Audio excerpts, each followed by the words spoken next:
tcm.com/festival.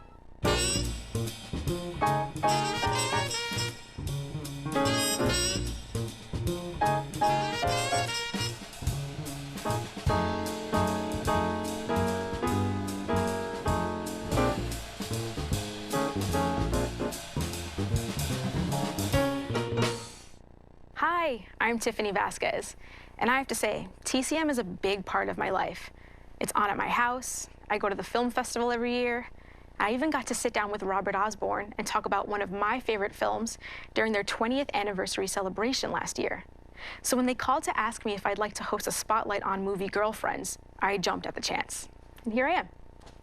Next up, we have a film from the great movie year of 1939, and in this one, there's not a man in sight, although men are pretty much the only thing the women talk about. The movie is The Women, based on the Broadway play by Claire Booth Luce. The cast of this film is incredible. Norma Shearer, Joan Crawford, Rosalind Russell, along with Paulette Goddard, Joan Fontaine, Virginia Gray, Mary Boland, Marjorie Main, all of them led by a man who truly excelled at directing women, George Cukor. And whereas our last film, Old Acquaintance, had Bette Davis and Miriam Hopkins as frenemies, this next one basically has the entire ensemble in that predicament. In fact, it's fair to say there are only a handful of true friendships in the film. Rather, the women are fickle, and many of them seem to delight in the other's misfortunes.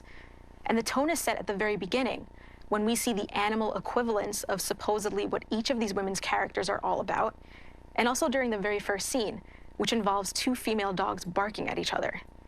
The screenplay by Anita Luce and Jane Murfin keeps the dialogue crackling, and the costumes by Adrian are a feast for the eyes. The film is shot in beautiful black and white, yet there's a nearly 5-minute fashion sequence that's done in vibrant Technicolor. But despite all of the glamorous gowns and elaborate outfits, my favorite item of all is a blouse that Rosalind Russell wears toward the beginning of the film, with 3 eyes on it. It's amazing. Here from 1939, a story with practically every type of woman in it, we bring you The Women.